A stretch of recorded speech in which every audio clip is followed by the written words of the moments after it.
Welcome back. Welcome back.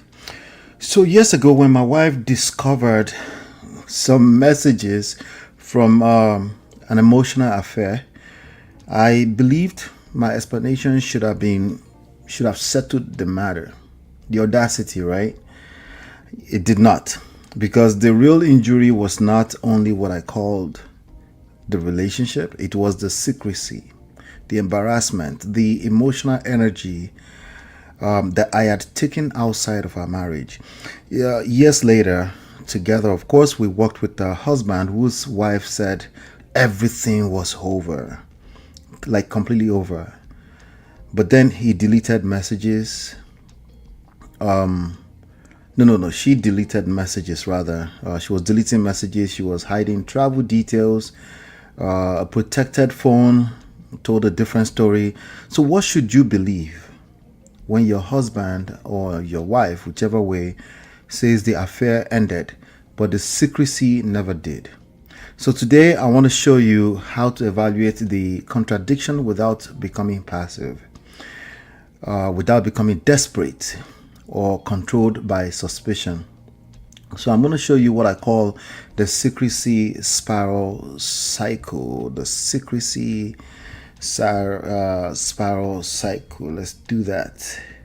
Welcome back. If you're wondering what is this with this new time, well, that's where I find myself. The spiral, the secrecy spiral cycle. The secrecy spiral cycle that will literally go out of control if you don't do something about it.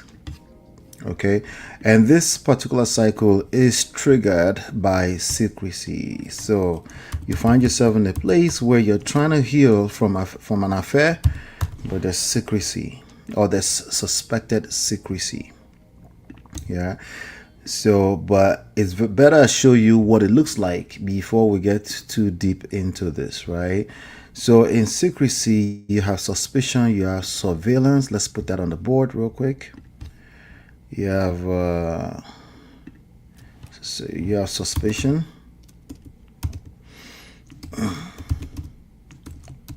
suspicion. You have surveillance. You start to really, you become a detective. You become a detective. Surveillance, right? And then you have, I guess, once you get tired, once you feel like you have some enough information, or when the frustration is boiling over, and then I guess you get some. I guess you can call it. You can call it. What should we call it? Should we call it?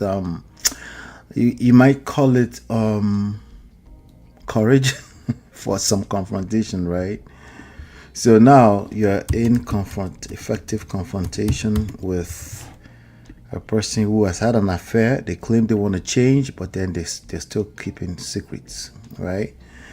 And then you have in confrontation, you would hope that they would just admit once and for all, right? But of course not. That's not how that plays out. That usually plays out as defensiveness. Defensiveness. Okay. Right. Defensiveness. And then we do have, I'll shorten this up. Defensive. They get defensive, right? But then we have continuous concealment, right? Let's just put conceal. I'm going to put concealment right here. Concealment. That means they're still hiding something, right? They're still hiding something. Concealment. Yeah. If they're still hiding something, well, that is still keeping secret, right? If they're hiding something, after they get defensive, they have to protect that, and they're still hiding something. So there's this continuous just spiral out of control until something has to give. Yeah. So when your husband or wife says the affair is over, but they continue protecting their phone, they're deleting messages, they become more defensive, it can become difficult to separate intuition from fear. Is it real? What you still suspect, right? But your marriage has a specific history, and the meaning of secrecy may depend on what was disclosed. It may depend on a couple of other things. It might be where you're coming from. What are your requirements? What are you asking of? Is it realistic? Is it not realistic? I'm sure you think it's realistic if you've been cheated on.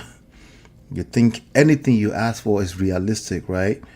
It also depends on whether contact continues. Are you still in the same space? Is there separation? Is there a continuous threat of divorce coming from either side? It would depend on whether your husband and wife is demonstrating genuine accountability. It will also depend on your ability, your capacity to determine what is actually genuine, what is not. If that's your story, if it sounds like I'm telling your story and you don't have time for the piece by piece I'm about to go through, you can easily just go to www.getmymarriageback.com/discovery, www.getmymarriageback.com/discovery. Discovery. Oh my God, what's happening with my spelling? All right, yeah, discovery. You want to go there and book a private session, okay? And then we can together we'll examine the complete pattern with you and help you identify the most responsible next step for your marriage. So I'm sure you're here because you want to save the marriage, but then you're dealing with a situation where you're ending up in this continuous spiral loop. It just looks like it's going to spiral out of control. It probably will if you don't do something, because it's not sustainable. All right. Now, welcome back. Like I said again, but let's talk about secrecy first. Right. So you're dealing with secrecy, or what you perceive to be secrecy, and you're not sure what is real or what is not real. I'm sorry you're going through this. This got to be difficult. I can only imagine. But you have a triggering behavior here, right? They're keeping secret, or your perception is that they're keeping secrets. And this is eating you up. And, ideally, you would just decide to move on with your life. But this is not the internet. This is your real life. So you've noticed hidden screenshots, deleted messages, guarded passwords, unexplained absences. You don't even know where they are, even though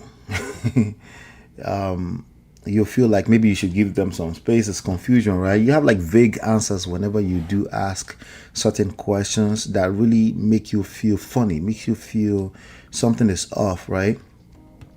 So your marriage has gone through betrayal. That's the reality, okay?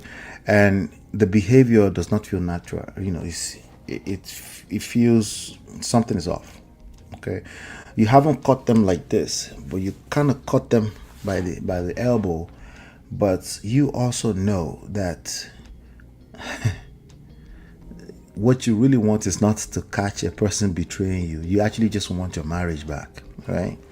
So, of course, that activates the fear that the affair, right? It's the old affair, the one that you actually caught, that is still going on, that it never really ended, right? So now you are actively suspicious. You can't even think straight, right? Your mind begins filling the gaps. There are gaps. You don't know the full truth, but you know enough that you've caught them in the past. Right? So you're now you're suspecting. You're like, okay, what is going on? Should you find out? Should you look for it? Some people sometimes will say, whatever you're looking for, you're going to find it. And I'm like, okay, maybe I should find it then. But maybe you don't really want to find out, right? So it's a very confusing state, right? Every delayed response creates suspicion in you. Every notification that pops up on their phone creates suspicion in you, right? Every time they take a trip, even if it's with a sibling, right? In my case, it was a trip with a sibling. It was no reason for me to be suspicious. But hey, It is what it is. And in my case, I had not never caught her doing anything crazy too either, right? But for when you flip it on the other side, it's a little bit different. So when she saw some things, it was hard for her not to believe that it's a repetition of bad behaviors from the past, right? So anyway, this time they've asked for forgiveness in the past. So you've given them your words that you forgive, but then you have an active suspicion. You feel the need to to keep digging through the phone. Maybe they were so good at hiding the phone stuff, right? Maybe it's in their email. So you're like, I'm not gonna do that. But for how long, right? For how long, right? They change their routines, right? The fact that they change their routines, they no longer just shower once a day. They shower about 3 times a day. That becomes a possible evidence, maybe, right? You stop evaluating patterns carefully because your nervous system is trying to protect you, right? Every signal is an evidence as far as you're concerned, right? But that's not fair, right? You're like, you know what? I need patterns. I need to see some more information, right? So you now enter what I call the surveillance mode. You start bugging phones, you start bugging the car, you start throwing recordings in the car to see if you can catch something in different rooms in the house. You want to just catch something, maybe something that will finally tell you what you've always known.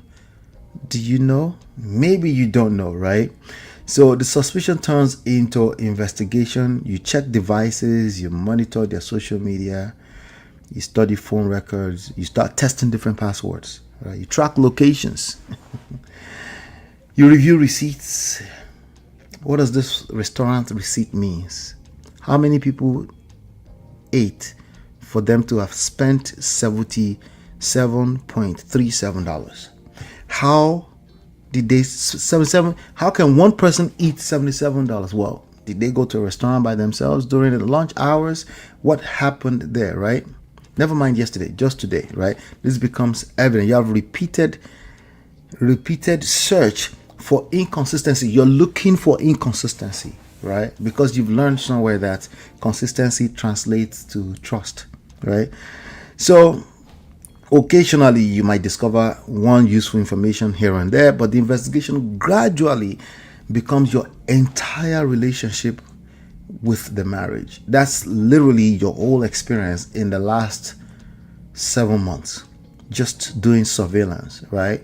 But eventually, you caught a few, just enough information, maybe a couple of things that were just off, right? That they shouldn't have been doing, right? So it's time. You now enter what I call the confrontation zone.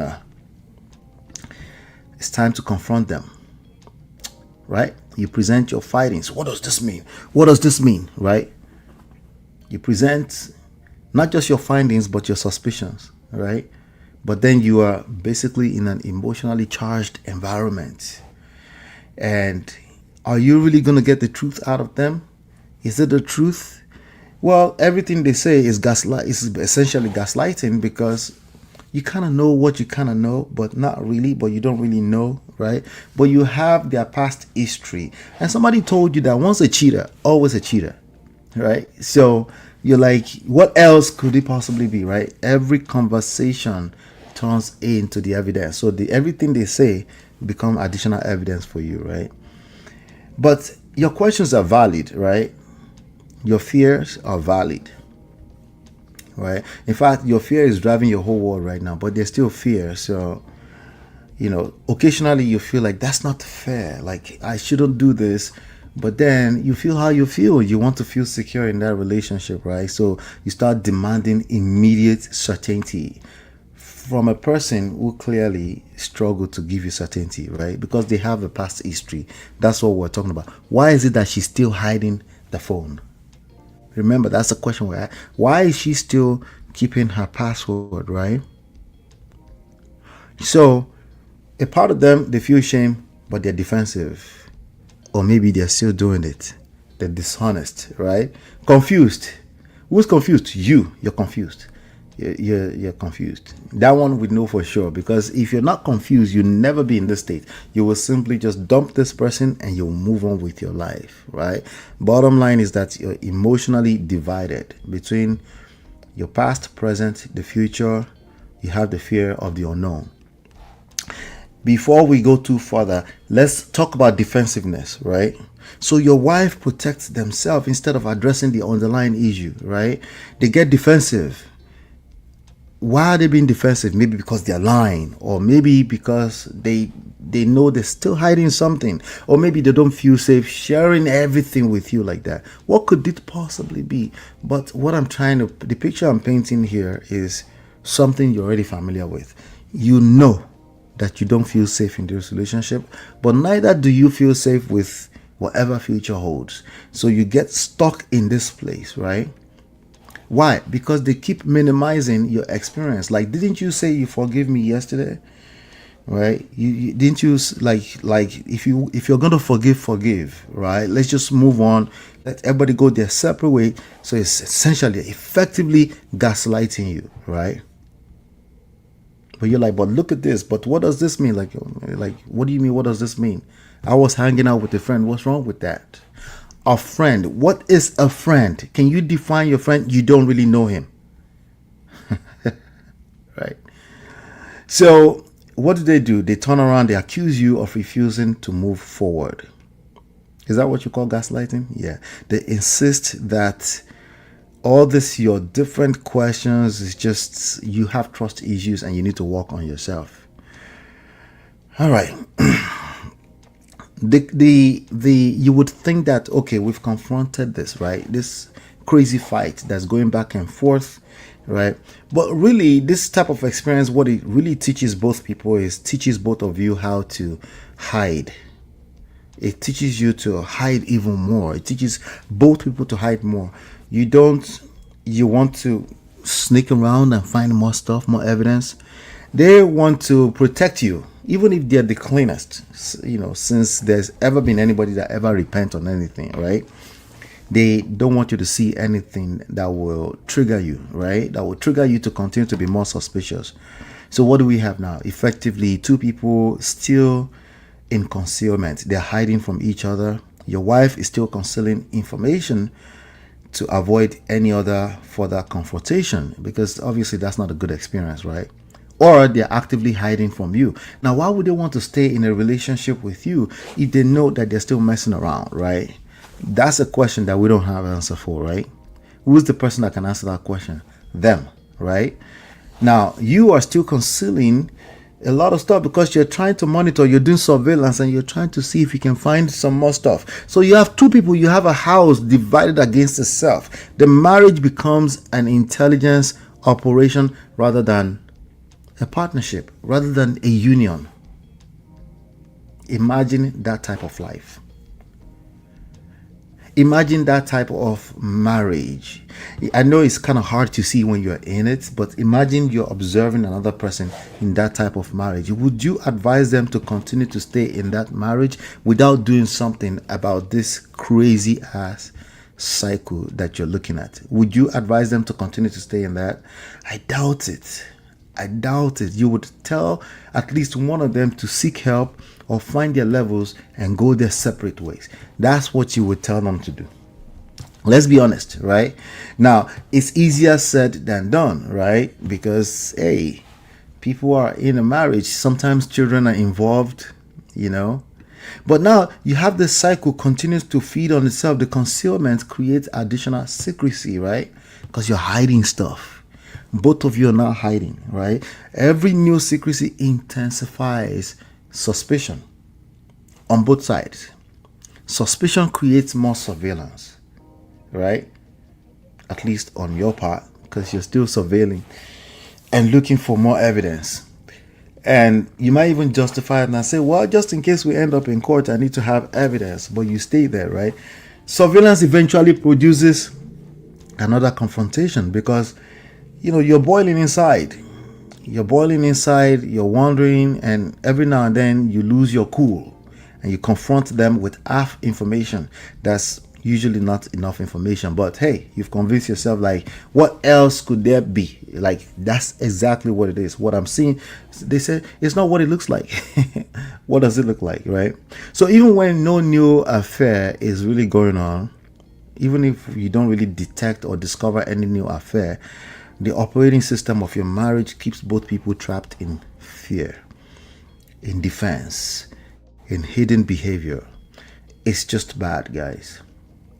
It's a bad place. You never want to find yourself in this place, right? And there's no way you cannot build a marriage by pretending that secrecy does not matter.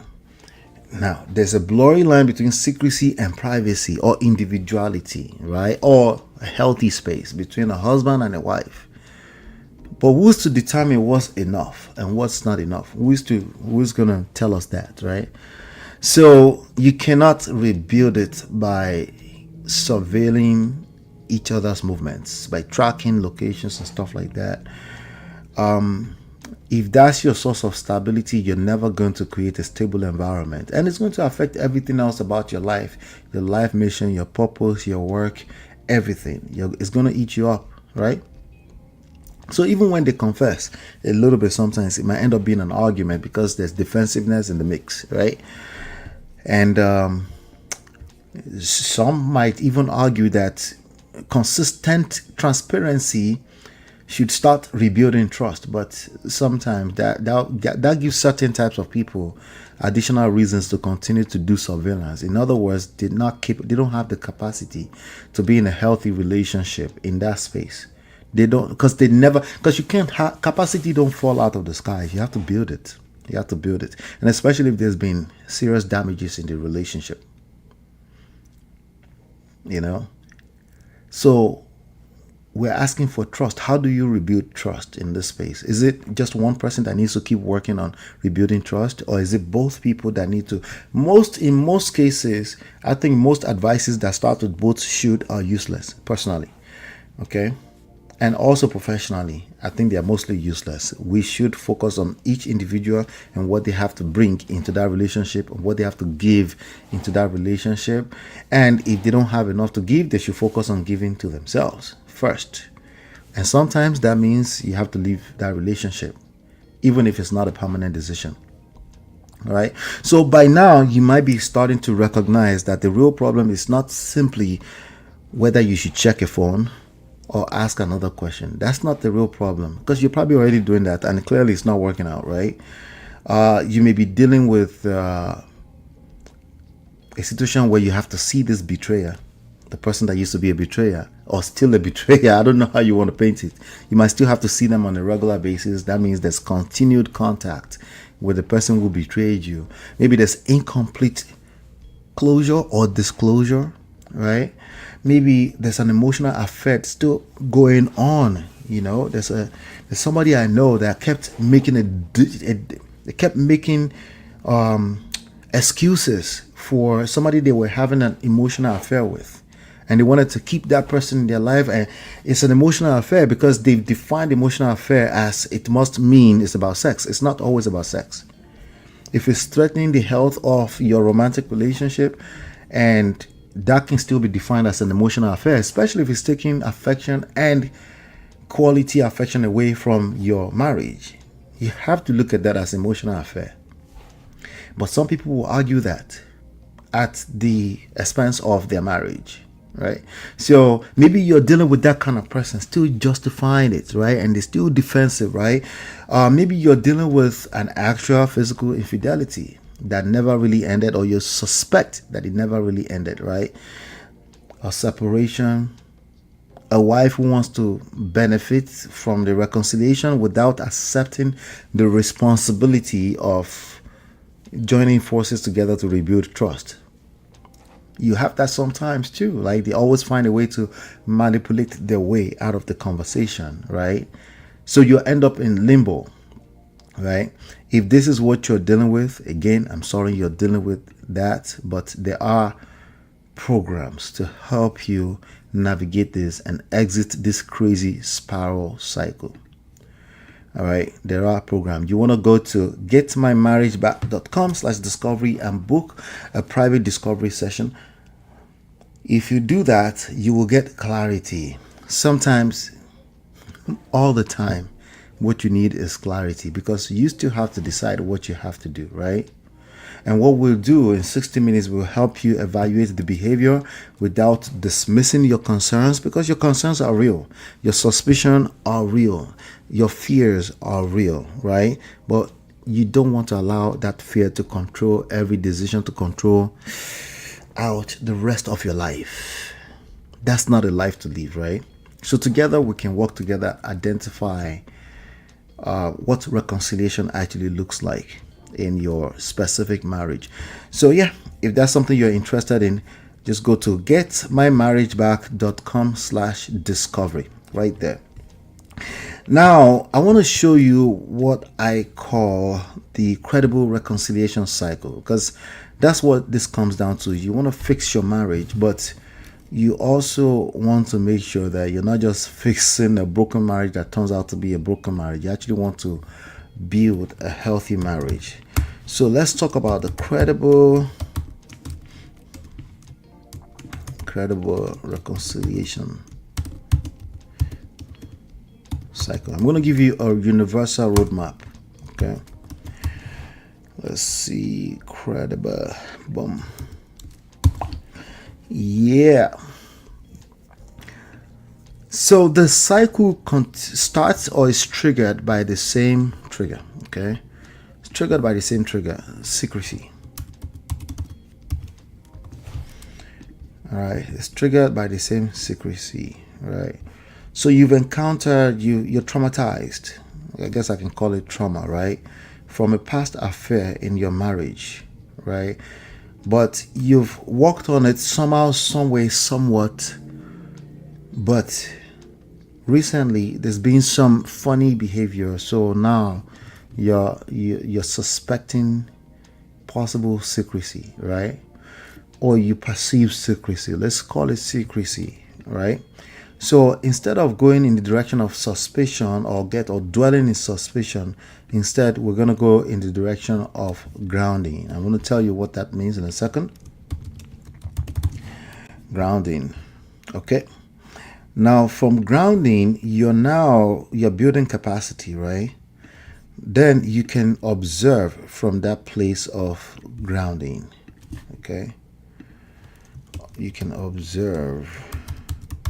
So observe is not this active surveillance thing that we talked about earlier, right? It's a little bit different, maybe a whole lot different, right? One is being driven by fear, and this other one is driven by grounding, right? Right. So I'm going to put standards here. Standards. I'm going to explain what that means to you in a second, okay? Walk with me.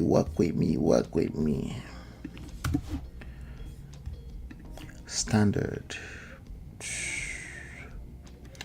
Okay, so we have standard on the board. From a place of standard, you're able to build value. Okay, make sure you're subscribed to this channel. If you are subscribed, you know that after value, you are going to create curiosity and attraction. Now, why is that important? Because you wouldn't have to beg a person who is attracted to you to help you in rebuilding trust. You wouldn't have to ask. They are desperately trying to make sure that they rebuild trust. That's a little bit different, right? So I'm going to put curiosity, and then I'm going to put them together with attraction. Okay, they usually come together as a combo. All right, and that helps you build stability. And put that here. All right, that helps you put stability. All right, everything else is chaotic. Anything outside of stability is chaotic. Let's see here. Work with me. All right. So from curiosity, you build stability. And then even if you ever have to see anything. You're never going to know everything about your partner. Sometimes there might be things that have the appearance of secrecy. You know exactly what to do. You're no longer rushing to have suspicions and start doing surveillance.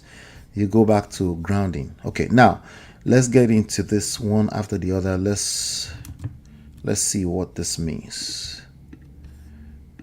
So secrecy, right? The same exact trigger from before, from previously, right? Because in real life, things happen. Life happens, right? Life happens, especially in life. And especially in marriage, the same triggering behavior remains the same. It will happen occasionally where you have a certain level of doubt for whatever reason. Or in this case, you're the person we're talking about. You've experienced betrayal from your partner, right? There's been an affair in the past. So recently you're seeing some suspicious behavior that that takes you back to that dark place, right? So you notice guarded technology, passworded, separate phones in the house, like another phone device in the house, inconsistent answers, continued contact with somebody they told you they're no longer friends anymore, right? Just any other behavior that does not align with the claim that their affair has been over, right? So you take that concern seriously. You should take that concern because it's triggering something in you, right? But you don't want to immediately allow it to determine your emotional state. This is extremely difficult to do, especially if you've experienced this in the past, especially if you've been roaming around the internet where they tell you that once a cheater is always a cheater. This is an extremely difficult thing to navigate, because we can also agree that just up and leaving is easier said than done. Of course, it's always easy to do on the internet, right? So instead, you go in the direction of grounding. What do I mean by grounding? You return to your center. You have enough in you. You might not realize that you have enough in you. You might be going through something right now that makes you feel like heaven is about to fall out of the skies. You return back to so many things in your life that you can point out that will remind you how blessed you are. I know that's difficult. That's easier said than done, because it's easy to see the whole world is about to collapse again, right? It's easy to see life in that from that lens, right? So now you want to be intentionally going back to God, into prayer, into gratitude, right?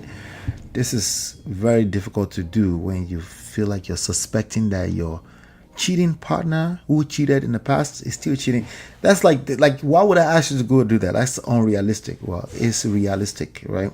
It's doable. You just have to decide what is the end goal for you. You want to save the marriage, not just save the marriage, but actually build a healthy marriage, or not. It's completely up to you, obviously, right? So there's some things you can't control. You have to give those to prayer, but there's so much you can control. And you and I have to work on that. Well, you have to work on that, not me, right? Not me, unless, of course, you want me to help you. But I'm saying you have to work on that, right? You have to work on those things you can control. You have to regulate the choices you make from this point on, because you still have choices to make. Yes, even as a victim of betrayal, right? So grounding does not require you to ignore the evidence. The whole point here is to pretend like nothing is happening, but it prevents the fear for selecting the wrong tone, right? The fear that makes you select the wrong tone, the panic that makes you completely go chaotic, right?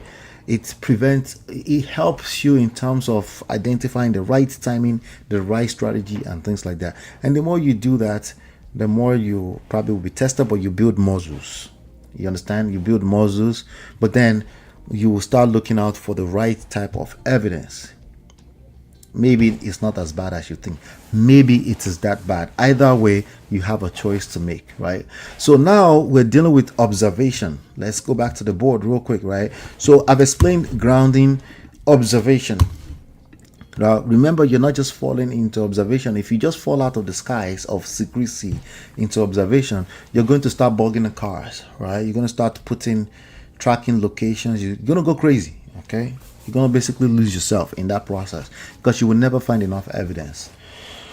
Oh, yeah. That's how real it is, right? So observation, you start evaluating patterns. There's a difference between evaluating patterns and just going crazy cuckoo because you saw one one piece of evidence somewhere, right?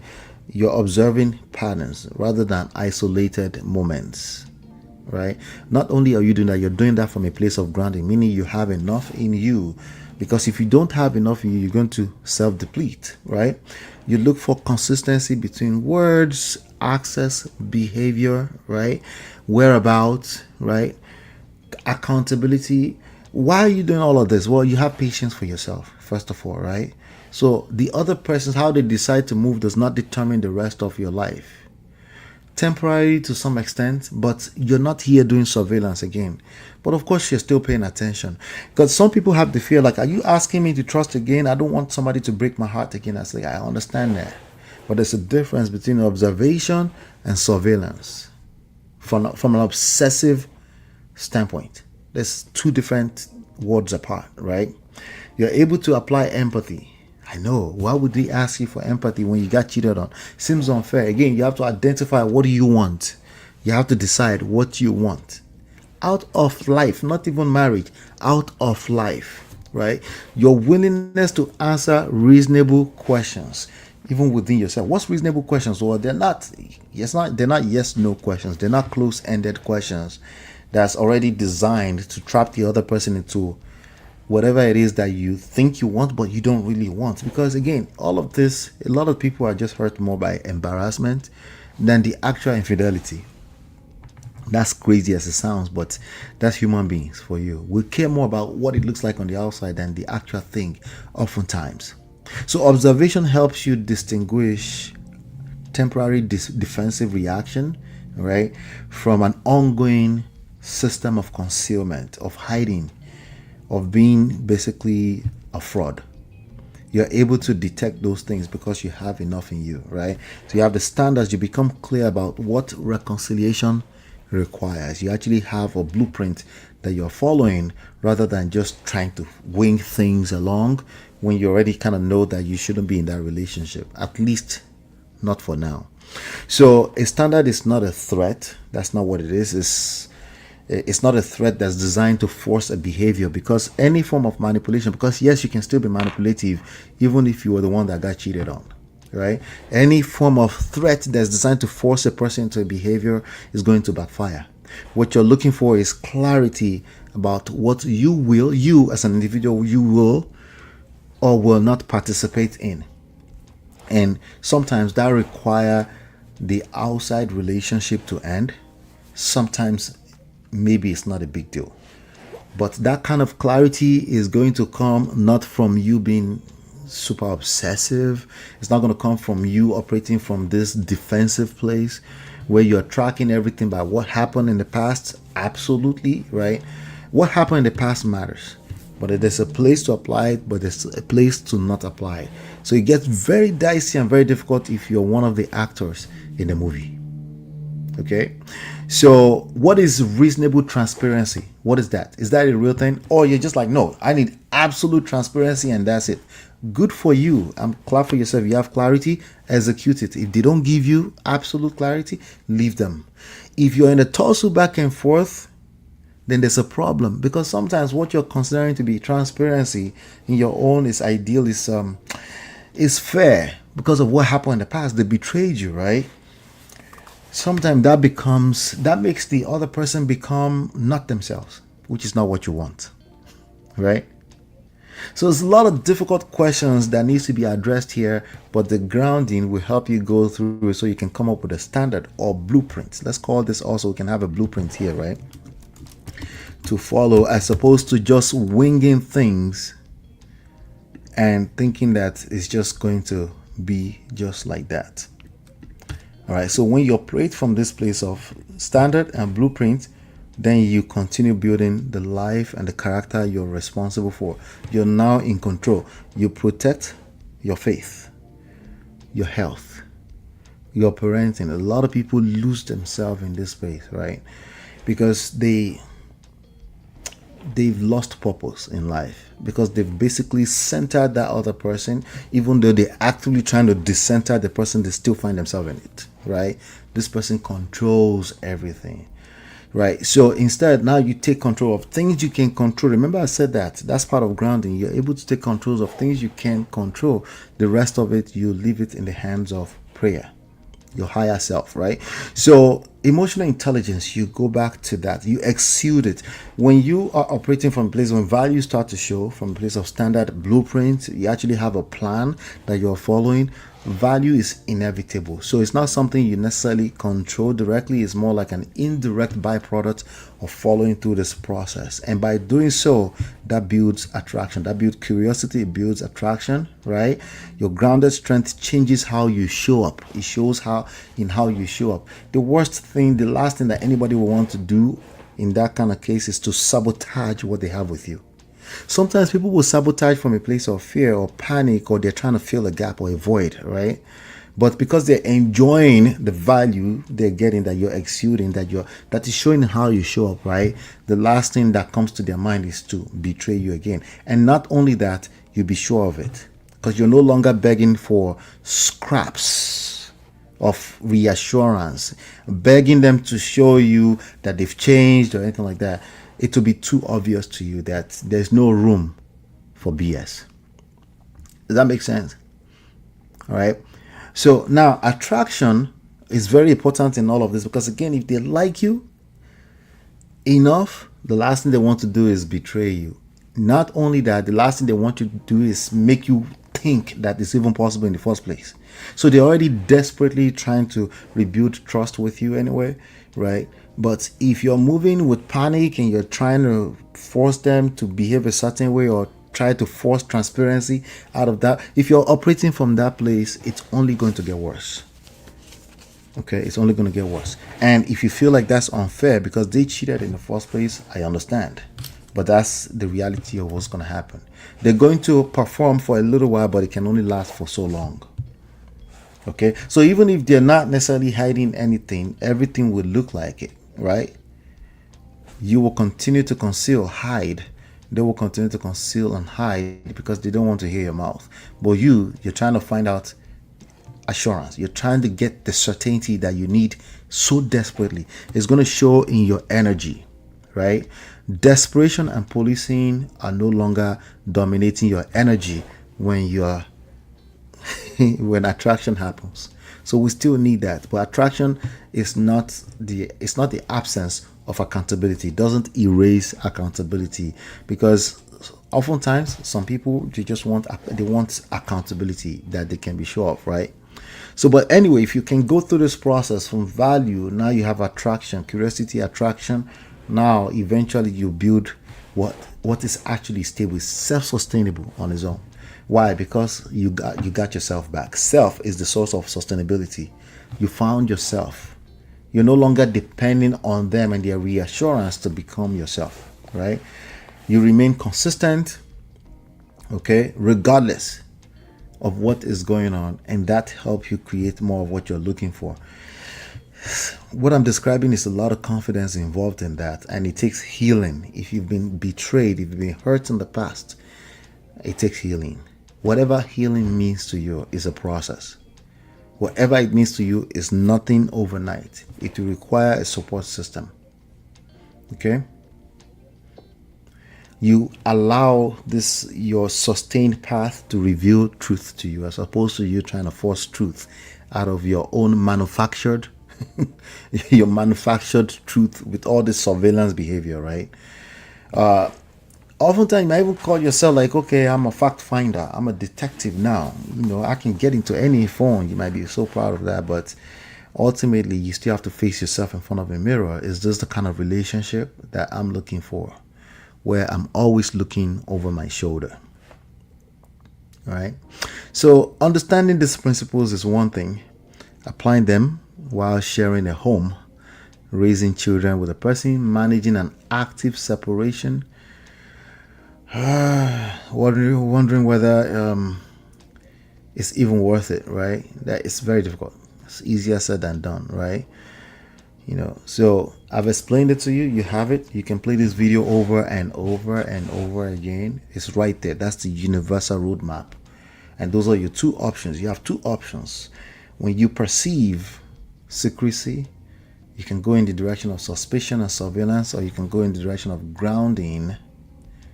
Okay? And then you build value. And that's a process. The other one is easy. You just find yourself start ordering all type of gadgets on Amazon, trying to survey somebody's car and their movements and track locations and that kind of stuff. If that's working out for you, it is working. If it's not working, there's definitely a lot more you can do about that. If it sounds like I'm telling your stories, I'm sorry that you're going through that, but yeah, you can book a discovery session at getmymarriageback.com/discovery. And you're going to need help deciding what questions are reasonable, which standards are necessary, when to stop investigating. Easier said than done, right? How to respond to defensiveness, because yes, they will come off as defensive, gaslighting. How to respond, what behavior would demonstrate credible progress. It's easier when you have a system, when you have a skill set, you have standards and blueprints that you're following. It's a lot more easier. Okay, and that's why I designed the discovery session. The discovery session is a 60-minute time you spend with me. Just go to getmymarriageback.com/discovery. You book a private discovery session, and then I can help you apply these lessons to the specific facts of your marriage. I can help you establish accountability around your strategy, because I know if you don't get that, it makes things super difficult. There's a whole strategy around getting that accountability that you need so badly, and then you can remain grounded while the larger pattern becomes clear. Because at the end of the day, what you're going to get from the discovery session is clarity. All right. Can you reconciliate with your partner? Absolutely, right? Even if an affair has happened in the past, yes. Worst things than affairs had happened in many marriages that you what's the word I'm looking for? That you fantasize about today, that you envy, that you look up to, right? Worst things than, like, infidelity is like one of the least, and I know you can't imagine that, but what could be worse than somebody cheating on you with another person? I know how you feel, but trust me when I say that. Marriage is like life itself, right? It's like somebody being on the other side of 50 years old, and they just said, oh, it's been beautiful all along. Everything has been sweet, and I've always, even if they're the child of a billionaire somewhere, okay, life is never a bed of roses. So please don't expect marriage to be that, okay? So don't measure reconciliation by how convincingly the affair was denied or declared over. Your experience, how you feel, all of that is valid. So you need to get to a place of clarity where you can operate from a place of confidence again with your own self inside of that marriage. If you don't, you're going to hurt that marriage. Eventually it's going to collapse. But it's not just going to collapse. It's going to cost, right? The longer you spend in the wrong situation, it's going to cost you, right? So it's very, very important that you navigate this with care, and navigate it like you actually value the marriage, like actually take into consideration what you stand to lose the longer you stay in a bad relationship with no clarity, with no confidence, with no love, authentic, right? Then just count, just do like an inventory of what that looks like, what that feels like for you. It's very, very important, so you can actually build the kind of life you're looking for, with or without that person. Yes, if you want to be with them, then you want to be with them. We just want to make sure that you're building a healthy relationship, because if you don't, it's going to cost you from a place that you probably not paying attention to right now. Okay, but if you're seeing things, that some behaviors that's making you feel like this person is moving funny, then you should pay attention to that. You should pay attention. You should do something about it, right? Do something about it. Have a plan. Have a plan. But I'm telling you right now, the life of surveillance, just monitoring their movements, that there's no way that you're going to sit in front of a mirror and tell yourself that's fun. That is no fun. That is not a life. That's not a marriage you want to stay in. So do something about it. All right. All right. So if today's lesson helped you, I'd appreciate if you would like this video, if you would subscribe and share it with someone who needs it. And I'll see you on the next video. Go check out some other videos on the platform. Take care. God bless. Bye now. Are you fighting to save a marriage or a relationship, or simply avoiding to end up in a broken or toxic one? We've been there and you're in the right place. You see, inside this book, right, you will find and you will discover the secret to save a broken marriage, and you will learn how to build and attract the marriage of your dream.